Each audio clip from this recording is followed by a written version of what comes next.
My dear fellow, said Sherlock Holmes as we sat by the fire in his house at Baker Street. real life is infinitely stranger than anything we could invent.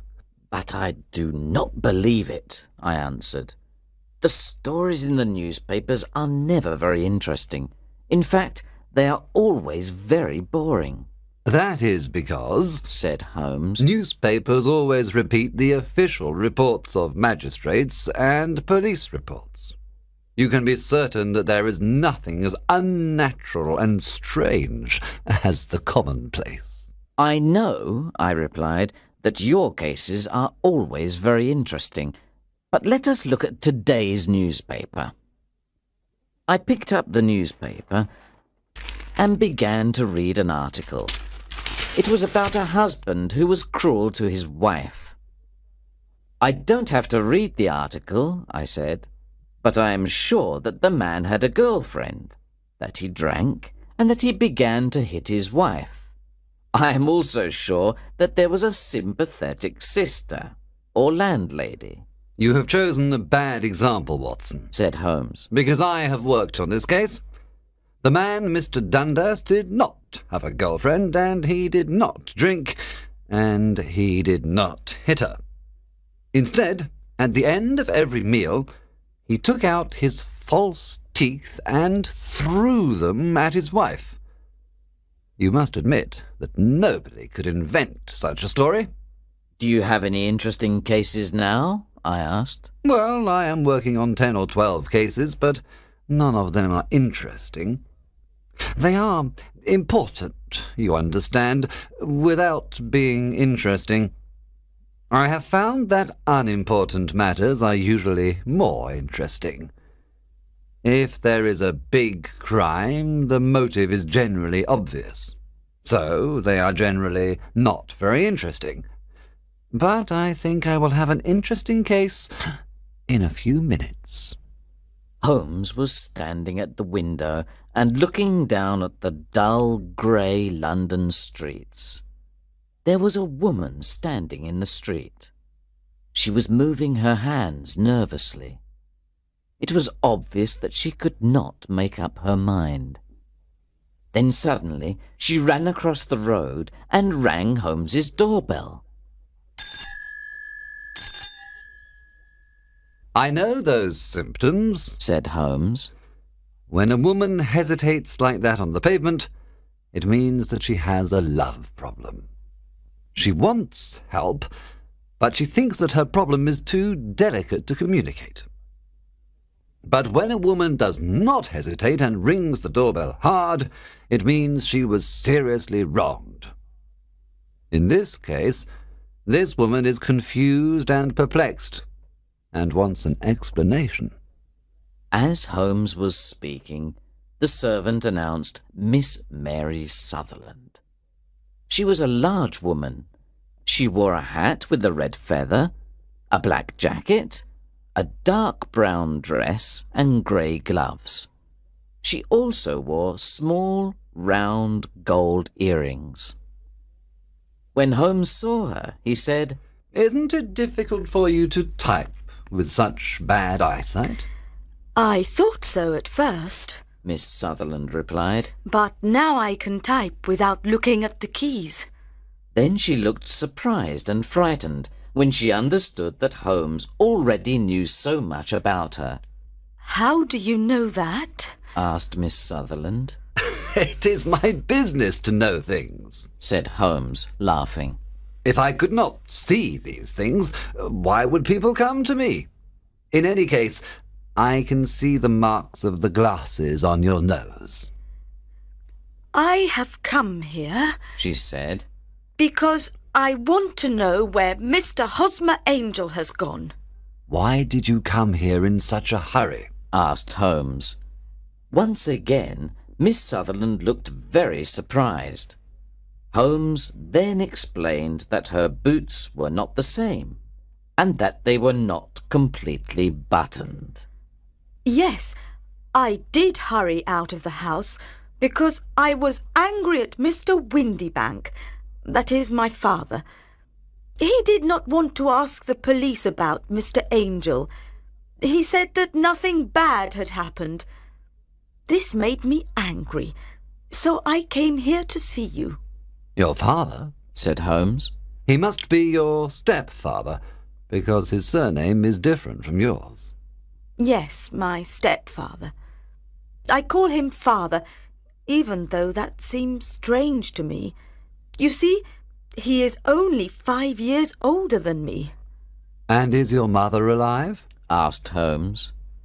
Oh, yes, mother is alive and well, Answered Miss Sutherland. but I was not happy when she married Mr. Windybank so soon after father died. Also, Mr. Windybank is 15 years younger than mother. Father was a plumber and had a good business, and when he died, mother continued the business. But when she married Mr. Windybank, he made her sell it. Do you live on the money from the business? Asked Holmes. Oh, no. Replied Miss Sutherland. I inherited some money from my uncle. I cannot touch it, but with the interest I receive £100 a year. That should be enough for you to live quite comfortably. Said Holmes. I give that money to mother, and I live on the money I make typing. She replied. Now, can you tell us about Mr. Hosmer Angel? Asked Holmes. Miss Sutherland blushed deeply and said, I met him at the plumber's ball. They used to send tickets to my father when he was alive, and after he died they sent them to my mother. But Mr. Windybank didn't want us to go. He said that my father's friends were not good enough for us. But the day of the ball, Mr. Windybank went to France on business, so mother and I went to the ball, and it was there I met Mr. Angel. I suppose, said Holmes, that Mr. Windybank was very angry with you when he discovered that you had gone to the ball. No, not very. replied Miss Sutherland. He said that it was impossible to stop a woman when she really wanted something. And did you see Mr. Hosmer after the ball? Asked Holmes. Yes, but he couldn't come to the house when father was there. Father didn't want anybody to come to the house. So Mr. Hosmer said, We should wait until your father goes to France before we see each other. In the meantime, we can write to each other every day. Were you engaged to the gentleman at this time? Asked Holmes. Oh, yes, Mr. Holmes. We were engaged after the first walk that we took. Mr. Angel worked in an office in Leadenhall Street. Which office? That's the worst part. I don't know. Then where did you send your letters? To the Leadenhall Street post office where he got them. He said to me, The other workers in my office will make fun of me if they see my letters. I told him that I could type my letters like he did his, but he said, A typed letter comes from an impersonal machine and not from you. This shows how fond he was of me, Mr. Holmes, and the nice little things he thought of. It was most suggestive, said Holmes. I have always said that the little things are infinitely the most important. Can you remember any other little things about Mr. Hosmer Angel? He was a very shy man, Mr. Holmes. He always wanted to walk with me in the evening instead of during the day.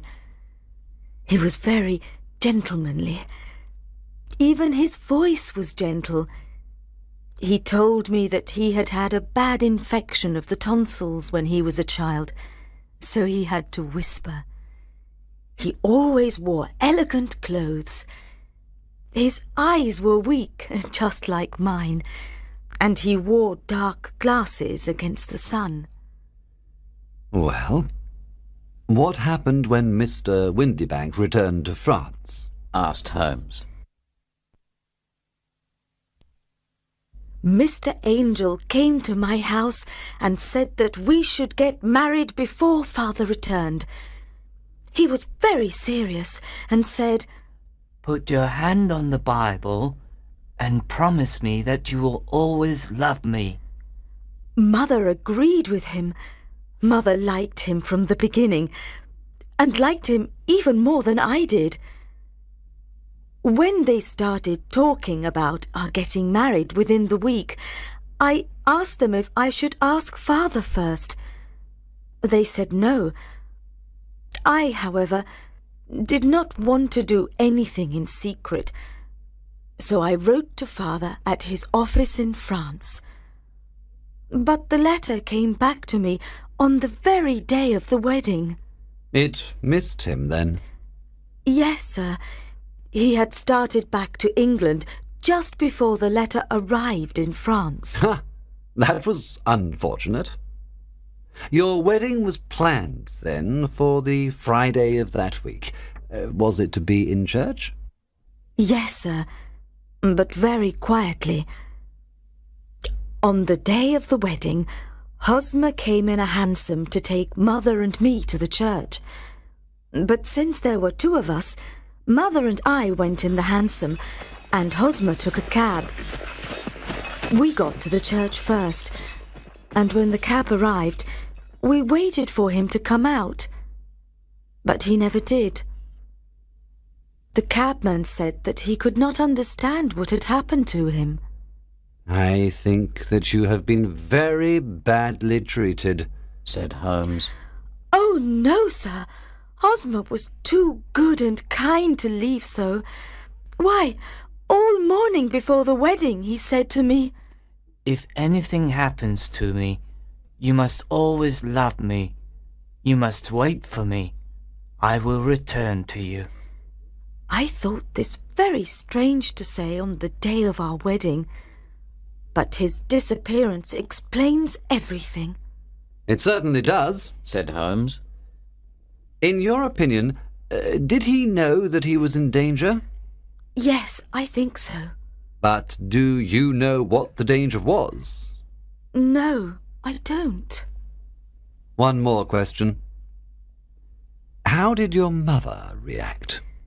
She was angry and told me that I should never speak about him again. And your father? Did you tell him? Yes. He said, Something terrible has happened to Hosmer, but he will return. I agree with my father. Why would Hosmer leave me? After all, there was no money involved. Hosmer did not borrow money from me, and I never put the money which I had inherited in his name. So he did not take my money and leave. Then she pulled out a handkerchief and began to cry. I will try to solve your problem, said Holmes. But don't think about it any more. Forget about Mr. Angel. Do you think that I will ever see him again?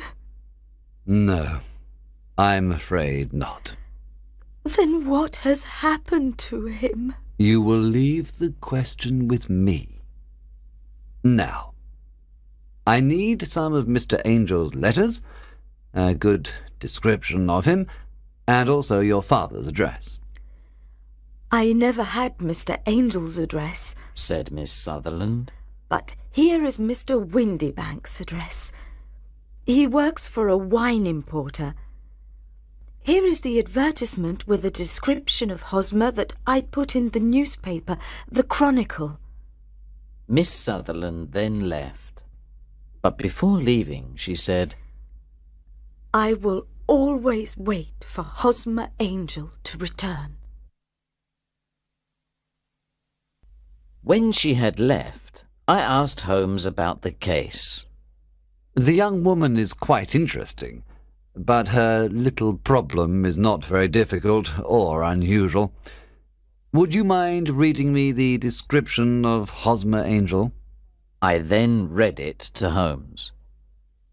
Missing, a gentleman called Hosmer Angel. About 5'7" tall. He's strongly built with black hair, black sideboards, and moustache. He's a little bald in the centre. He wears dark glasses, and he's got a speech defect. He has got a sallow complexion. He was wearing a black coat, black waistcoat, grey trousers, and brown boots. Please contact Miss Sutherland, etc., etc. That is enough, said Holmes. Now, look at these letters which Hosmer wrote to her. Ha! What do you see? They are typed, I said. Not only that, but the signature is typed too. The point about the signature is very suggestive. In fact, we can call it conclusive. Of what? My dear fellow, can't you see how important this fact is to the case? No, I can't, I replied. Unless Hosmer didn't sign his letters because he didn't want to be legally responsible for what he promised. No, that was not the point, said Holmes. But now I will write 2 letters which will solve this mystery. One of the letters is to Mr. Windybank's firm in the city, and the other one will be to Mr. Windybank himself, to ask him to come here to meet us tomorrow evening at 6 o'clock. A few minutes before 6 the next day, I returned to Baker Street. When I walked in, Holmes was doing chemistry experiments. Well, have you solved it? I said as I walked into the room. Yes, it was the bisulfate of baryta. No! Miss Sutherland's mystery, I cried. Oh, that. I thought you were asking me about the chemistry experiment. There was never any mystery in the matter. The only problem is that the scoundrel did not do anything illegal, so he can't be punished. Who was Hosmer Angel, and why did he abandon Miss Sutherland? But Holmes did not have time to answer me, because just then we heard someone knock at the door. And then someone walking towards Holmes's room. This is the girl's stepfather. He wrote to me to say that he was coming, said Holmes. The man who entered the room was a strongly built fellow without sideboards or moustache, with a sallow complexion, and he looked at us with a pair of penetrating grey eyes. He was wearing a black top hat. Good evening, Mr. James Windybank, said Holmes. I believe this is the typed letter that you wrote to me to say that you were coming here. Yes, sir. I am sorry that Miss Sutherland has troubled you about this little problem. Also, I don't like other people knowing about our family misfortune. Anyway, I don't think that you will ever find this Hosmer Angel. On the contrary, said Holmes quietly, I am almost certain that I will find him. Mr. Windybank started violently and dropped his gloves. I am happy to hear that, he said. It is a curious thing, remarked Holmes, that a typewriter is just as distinctive as a man's handwriting. For example, in this letter of yours, I can see that this part of the R has a slight defect. There are also 14 other characteristics of your typewriter. We write all the letters in the office with this typewriter, said Mr. Windybank. And now, continued Holmes, I will show you what is really very interesting. In fact, I'm thinking about writing a book on the typewriter and its relation to crime. Mr. Windybank jumped out of his chair and picked up his hat. I cannot waste time over this ridiculous talk. If you can catch the man, catch him, and let me know when you have caught him. Certainly, said Holmes, walking over to the door and locking it. I let you know that I have caught him. What? Where? Shouted Mr. Windybank, becoming white and looking around like a rat in a trap. You can't get away, Mr. Windybank, said Holmes. This case was really very easy. Now, sit down and we can talk about it. Mr. Windybank fell back into the chair. I did not do anything illegal, he stammered. I am afraid that you are right. But, Mr. Windybank, it was a cruel, selfish, and heartless trick. Now, let us look at what happened, said Holmes. Then Holmes sat down and began to talk. The man marries a woman older than himself for her money. He can also use the money of the daughter as long as the daughter lives with him and the mother. The daughter has a lot of money, so it is important not to lose it. But the daughter is friendly and affectionate, so it is clear that she will soon find a husband. At first, this man tells the daughter that she cannot go out, but this will not solve the problem forever. Then one day the daughter says that she wants to go to a ball. What does the clever stepfather do then? With the help of the wife, he disguises himself. He wears dark glasses and puts on a fake moustache. Then he changes his voice and speaks very softly. He is even more certain that his plan will work because the girl is short-sighted. Then at the ball, this man keeps away other lovers by becoming the girl's lover himself. It was just a joke at first, groaned Mr. Windybank. We didn't think that the girl would fall in love. Yes, that is probably true, continued Holmes. But the girl really fell in love, and you decided to take the situation to the extreme. You began to see her often, and the mother said that she liked him very much. Then you decided to ask Miss Sutherland to marry you, so that she would never again think about other men. But it was difficult for you to pretend to go to France every time Miss Sutherland had to see Mr. Angel. You had to end the situation dramatically. In some way, you had to keep Miss Sutherland from thinking about other men in the future. Therefore, you made her promise on the Bible, and you told her that something could happen on the very morning of the wedding. You took her to the church, but obviously you could not marry her. You disappeared by using the old trick of entering one door of a cab and walking out the other. I think this is the chain of events, Mr. Windybank. Yes, maybe that is true, replied Mr. Windybank. But I did not do anything illegal. And now you are breaking the law because you will not let me leave this room. You are right. You did not do anything illegal, said Holmes, as he unlocked and opened the door. But you really deserve to be punished, and I would like to do it. Then Holmes picked up a riding crop, but Mr. Windybank ran out of the door and out of the house. Now he certainly is a cold-blooded scoundrel, said Holmes, laughing. That fellow will continue doing worse and worse crimes until he does something really bad and finishes on the gallows.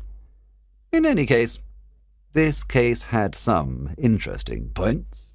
I cannot completely follow your reasoning in this case, I said. Well, it was clear from the first that Mr. Hosmer Angel had a very good reason for his actions, and that the only man who could really profit from the situation was the stepfather. He wanted to keep the £100 a year.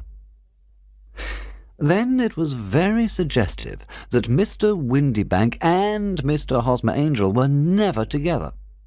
And so were the dark glasses, the soft voice, and the moustache. They all suggested a disguise. The final point was the typed signature. This made me think that the handwriting of the man must be very familiar to Miss Sutherland, and that if she saw even a small portion of it, she would recognize it. And how did you verify these ideas? I asked. First, I wrote to Mr. Windybank's firm. In the letter, I described Mr. Angel after I had eliminated everything that could be a disguise, like the glasses, the moustache, and the voice, and I asked them if they had an employee like that. They wrote back to me and said that I had described Mr. James Windybank. Then I wrote to Mr. Windybank to invite him here, and as I expected, he typed his reply to me. Then I compared his letter with the letters of Mr. Angel. Voilà tout. And Miss Sutherland? I asked. If I tell her, she will not believe me, replied Holmes. Maybe you remember this Persian saying, "It is dangerous to take a tiger cub from its mother, and it is dangerous to take a delusion from a woman."